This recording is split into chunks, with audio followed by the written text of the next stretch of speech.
Assalamualaikum warahmatullahi wabarakatuh. Hamdan syukrulillah, salatu wassalam ala ibnu abdillah, la haula wa la quwata illa billah. Kaifalukum? Alhamdulillah, luar biasa, genggam dunia, ciu-ciu, Allahu Akbar. Anak-anak Ustadz yang solih dan solihah, pada kesempatan pagi hari ini kita akan melanjutkan pembelajaran kita materi PAI tentang Allah Subhanahu wa Ta'ala, pencipta alam semesta. Anak-anak Ustadz yang Ustadz banggakan, sudah siap untuk melaksanakan thalabul ilmi? Anak-anak bisa membuka buku cetaknya di halaman 22 sampai dengan 23 tentang Allah pencipta alam semesta.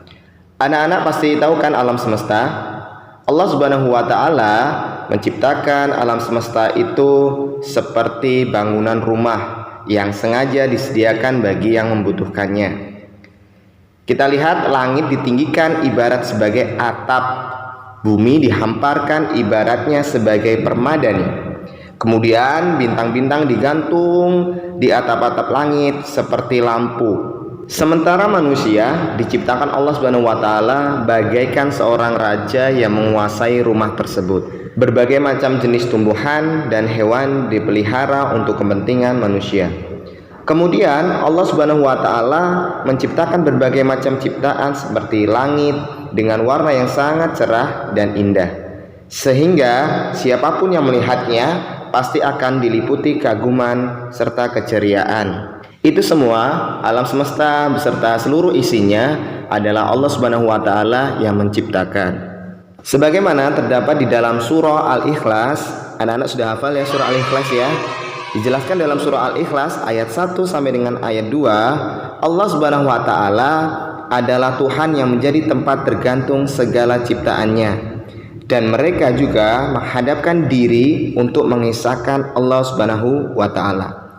Allah Subhanahu wa Ta'ala Maha Pencipta seluruh alam. Sebagai umat Islam, kita wajib mempercayai adanya Allah Subhanahu wa Ta'ala sebagai pencipta alam semesta ini. Sebagaimana yang sudah Ustaz sampaikan tadi di Quran surah Al-Ikhlas, Allah Subhanahu wa Ta'ala adalah Tuhan yang menjadi tempat tergantung segala ciptaannya, dan mereka juga menghadapkan diri untuk mengisahkan Allah. Di sini kita akan bersama-sama belajar tentang membaca surah Al-Ikhlas, yang pastinya anak-anak semua sudah hafal tentang surah Al-Ikhlas. Di sini Ustadz akan membacakan Quran surah Al-Ikhlas. Silakan anak-anak bisa menyimak di halaman 23. Ustadz akan membacakan beserta artinya. A'udzubillahi minasyaitonirrajim. Bismillahirrahmanirrahim. Qul huwallahu ahad. Katakanlah Muhammad, dialah Allah yang Maha Esa. Maksudnya adalah Allah itu Esa. Esa artinya adalah satu. Tiada Tuhan yang hak disembah selain Allah. Sebagai umat muslim, kita wajib mengibadahi bahwasanya meyakini Allah itu Esa, Allah itu satu, dan wajib untuk disembah. Tidak boleh kita menyembah selain Allah. Itu sudah dijelaskan dalam Quran surah Al-Ikhlas ayat pertama. Allahus Samad. Allah tempat meminta segala sesuatu. Allah lah tempat untuk kita meminta segala sesuatu, baik itu perlindungan, permohonan, permintaan. Kita wajib untuk meminta segala sesuatu yang kita inginkan itu hanya kepada Allah Subhanahu wa Ta'ala. Tidak boleh kita meminta selain kepada Allah. Lam yalid wa lam yulad. Allah tidak beranak dan tidak pula diperanakan. Seorang muslim tidak boleh kita memikirkan zatnya Allah. Kita tidak boleh memikirkan Allah itu laki-laki atau perempuan, Allah itu mempunyai anak atau tidak, Allah itu mempunyai istri atau tidak. Ketika kita sudah beriman, dijelaskan dalam Quran surah Al-Ikhlas tadi, lam yalid wa lam yulad. Allah tidak beranak dan tidak pula diperanakan. Jadi kita tidak boleh memikirkan zatnya Allah. Jadi kita cukup mengimani, meyakini bahwasanya Allah itu ada. Sudah dijelaskan tadi. Kita hanya bisa menikmati ciptaan-ciptaan Allah, alam semesta beserta isinya. Walam yakul lahu kufuwan ahad. Dan tidak ada sesuatu yang setara dengan Dia.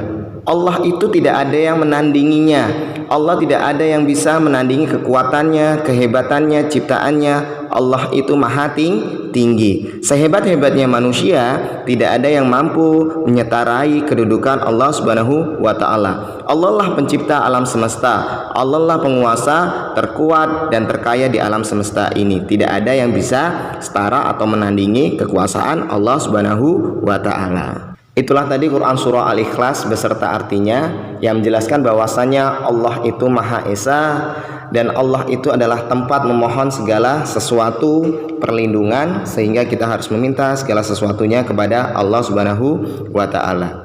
Untuk tugas hari ini, silakan anak-anak mengirimkan hafalan video berupa video Quran Surah Al-Ikhlas beserta artinya, kirim melalui WA paling lambat minggu depan. Ustaz tunggu, terima kasih. Semoga dengan video yang sangat singkat ini anak-anak bisa memahami. Sekian dari Ustaz, terima kasih. Jazakallahu khairan. Wassalamualaikum warahmatullahi wabarakatuh.